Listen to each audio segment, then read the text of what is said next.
Hi everyone.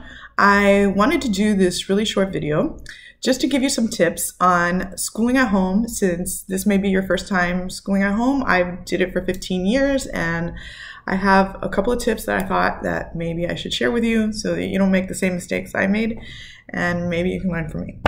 So I just want to say that I think this is an extraordinary time. I have all my children at home, including my college-age child. Who would have thought that I'd be back schooling at home here, even with a college-age child? Never thought that this would ever occur. So it's really extraordinary. But let's go on to the tips. My number one tip, first tip, is food and refrigerator. This may sound strange, but you are going to have your refrigerator next to you the entire time now. And if you have children at home, they're going to want to raid the pantry all the time.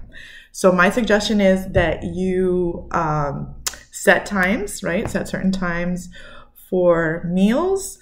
My children say it's a jail, but I don't care, because if not, they'd be eating all the time and eating some of the food that, you know, we need to kind of save, right? Because they're just eating out of, I don't even know why they eat so much. It's not out of hunger.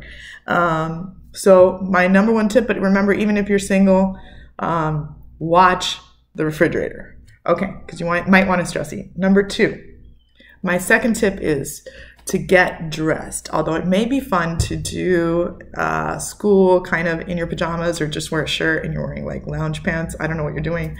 But especially if you have children, I think it's really important to get dressed, because I think getting dressed sets the mood, right? And in the long term, you know, if the kids are always in loungewear, they're not going to really be serious about doing schoolwork. So my second suggestion is to get dressed. And if you have children, make sure that they get dressed.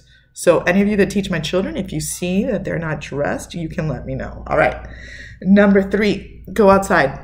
What some of the best memories we have homeschooling is actually homeschooling outside. And so I really love to do work outside. It's one of my favorite things to do. So get out there, get on your balconies, get on in your yard, let your kids go outside into your patios and just school outside. The weather's great.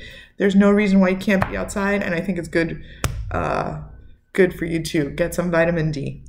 All right. Number four is to take Espacio for yourself. I think it's really important, especially if you are with your family, that you need some time for yourself. So take 15 minutes, lock yourself in your room if you have to, do whatever you have to do, put on a video for the kids, but take some Espacio time for yourself, you. The fifth thing I want to say is to enjoy this gift of time. We have this great gift of time that we've been given with our families. If you're single, I just want to suggest that you reach out to all your friends. Schooling and working at home can be a little lonely sometimes, especially for adults, right? Because if you're with your kids, then you don't really have a lot of adult interaction.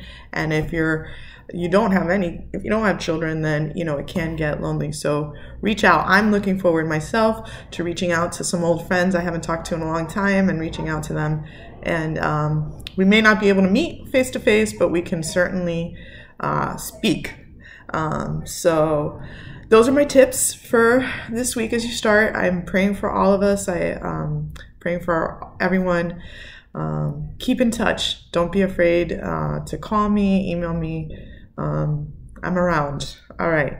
Take care. See you soon.